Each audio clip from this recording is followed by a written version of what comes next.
Hi, I'm Aryan, and I run London chapter of Startup Grind. Our next speaker is helping entrepreneur like you and me. He started in 1994, where he started a company called Launch Media, which was eventually acquired by Yahoo. He became general manager of Yahoo Music and turned it into a most popular music place on the internet. In 2009, he joined SurveyMonkey. SurveyMonkey is a company which is all about feedback. And SurveyMonkey is now valued at $2 billion. So please get on your feet and give a warm welcome to Dave Goldberg and Vanessa O'Connell from Wall Street Journal.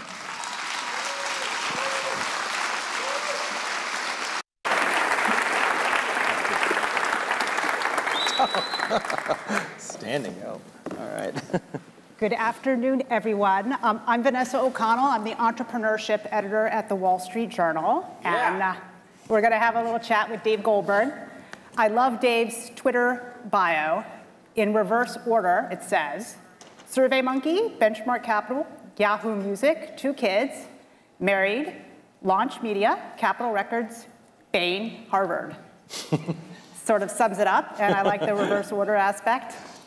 We're going to chat a little bit about how data is changing entrepreneurship, which is a really important, very meaty topic. How many people in the audience have used SurveyMonkey to take a survey? And how many have used SurveyMonkey to administer a survey or create a survey? Big turnout. We're going to talk a little bit about how, well, let's start out by talking about where you see the most interesting opportunities for entrepreneurs right now in terms of industry. Yeah, I think really glad to be here. I love talking to entrepreneurs. It's really exciting to see such a huge audience of people. I think there's just tremendous opportunity in so many industries. I think obviously people have, I'm sure, talked about a variety of these. Clearly, the real world intersection with digital is has been going on for a while, but that transformation and the things that everything that can be digital will be, I think we're still at the very early stages of that. You know, you think about 3D printing and what that means and all those kind of things. But the other space I really am passionate about, and this is something I've learned about since joining SurveyMonkey, which was not my background, but is the consumerization of the enterprise. And I think we are at the very early stages of that. But when people realize they could bring their devices to work, all of a sudden they're like, well, I don't want to use some bad application that's really complicated and hard to use when there's some really nice, easy to use application I can just get on my device.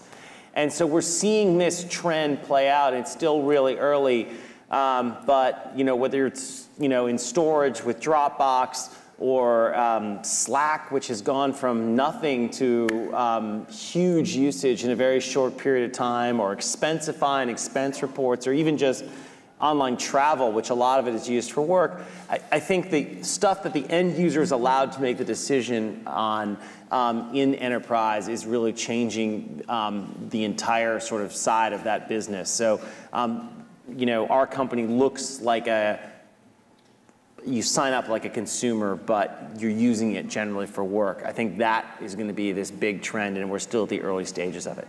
And how is SurveyMonkey trying to capitalize on that now, or adjusting its plan for that trend? Well, we're like, I think this company that was in some ways way ahead of its time. So I'm not the founder. I joined 6 years ago. We bought control from the founder, who's still on the board, who's an amazing guy. SurveyMonkey is 15 years old, and we were a cloud company before anyone used the word cloud. We were a freemium business before the word was ever used. We were consumerizing the enterprise before that sort of phrase came into being. So in some ways, SurveyMonkey is like the rest of it is caught up with SurveyMonkey. But for us, we just think people want to make better decisions with data. And most people who come to SurveyMonkey, when we ask them what they were using before us, the number one thing they say is nothing. They were just making decisions without data. And the number 2 thing was email, and the number 3 thing was paper and pencil surveys. So it's not like there were all these great tools and people started switching. Most of what we've done at SurveyMonkey is actually create a market, which by the way, I would say is much harder than trying to enter a market that already exists and sort of with a different take. Takes a lot longer, much harder to do. But if you get it right, it can become a great business, and that's what SurveyMonkey is. So I don't take credit for that. Ryan Finley, who's the founder, really gets the credit for that. But I think I've tried not to screw it up. That's my main accomplishment.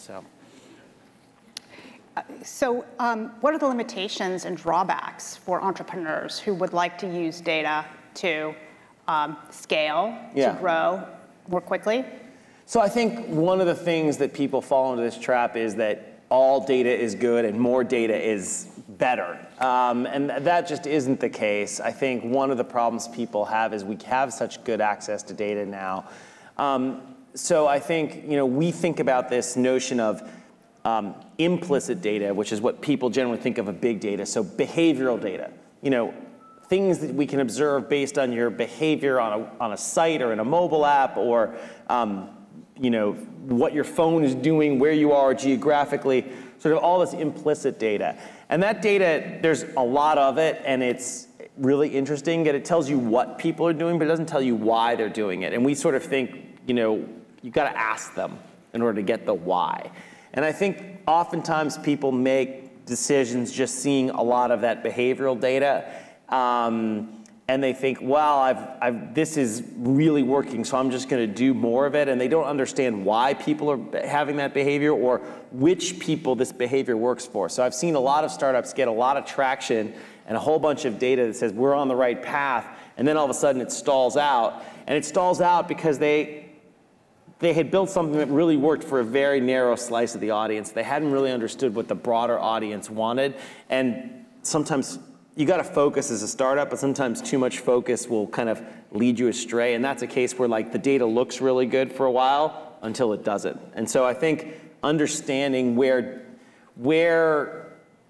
the broader audience is really critical to, and why they want something a certain way is really critical to making the right decisions with the data. I'm sure that can feel overwhelming from time to time. Yeah. I mean, we run our business with a combination of implicit data, like what people are doing with our product and what features they're using and what they want, and then asking them. And I think the two things help you to kind of balance out making the wrong decision. You can't always ask people also what they want. I mean, the famous story is if you'd ask people if they wanted a Walkman, no one did, right? So there is sort of invention, but the need for the Walkman you could have asked people about, but we think there's a lot of value in crafting the questions correctly, and we have a team that helps actually build, we have a question library, so you get the question right, because actually asking the question right is probably the most important part of getting the data right. So at the Journal, we often talk about and write about how important it is to get feedback on a product or service idea, really from the very beginning stages, and how important it is to get out from behind your desk to get feedback. Can SurveyMonkey or a product like that just literally eliminate that need, or how do you kind of dovetail that need to talk to customers face to face with a survey? Yeah, I mean, I don't think it replaces it, but I think they're kind of all additive. I think there's sort of the behavioral data that I talked about, that implicit data, and then I think there's what you can do with SurveyMonkey, which can be a combination of a large scale of people who give you a relatively constrained amount of feedback. You can do kind of a smaller group of people and try to get more, but there's also value in that kind of focus group or one-on-one sort of really digging deep into people and asking them questions. You just can't do that at scale. And so what you can do with SurveyMonkey is you can kind of get the scale, and then if you want to sort of probe deeper, so if you're an entrepreneur and you're starting a company, I think the first thing you do is you go and talk to a bunch of people and ask them, hey, I've got this prototype, does this make sense to you? Is this something you would use or buy or whatever that is? And I think that's probably the right place to start. But then the next thing you probably should do is figure out if there's a broader demand than just people you know. And that's sort of what I was saying, people get misled. Sometimes they build something that is just for people that they know, and it doesn't scale. And so that's where I think SurveyMonkey is pretty valuable to people, is to see, hey, what's the demand? And we work with big companies and small companies figuring this out. We have a panel of 4.5 million US consumers who've opted in to take surveys from our customers for charity. So if you want to just survey women 18 to 49 who have an iOS device, we can give you those people, and you can figure out if your app is going to be something that they'd be interested in. So you want to sort of, I think you got to do all these things. They have different purposes, but you want to understand who your audience is, and that's hard to do just by those one-on-one conversations. A lot of entrepreneurs struggle with the idea of targeting international markets, that if they wait too late, there may be a rival or a knockoff company even in an international market.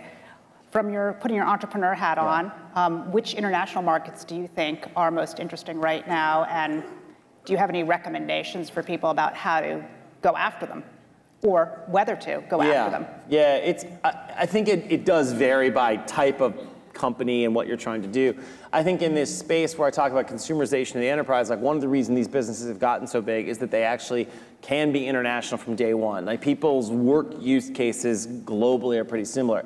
You're building an e-commerce business, it's going to be hard to go international, and you probably shouldn't even think about it. So when you look at e-commerce businesses, for the most part, they tend to be country specific.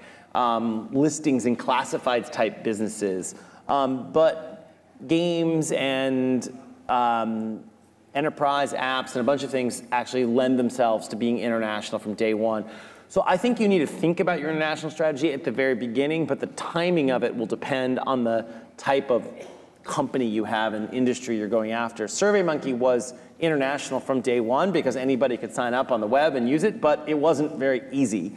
It was only in English. You can only pay us in US dollars. It was only customer support was on West Coast time. So we did a bunch of things when I got there to sort of, we're now in 16 languages, 50 currencies. We have 24/7 global customer support. And that's really helped ramp our international business. So we had one before, but we've taken it from less than 20% of our business to almost half our business today. And it's the fastest growing part of our business. So in our little category, international is really important, but it isn't always the case. With that, the markets I think that are really interesting, I think people tend to think about China all the time because it's a lot of users. I just think that China's really hard. And I actually would encourage people to think about other markets other than China.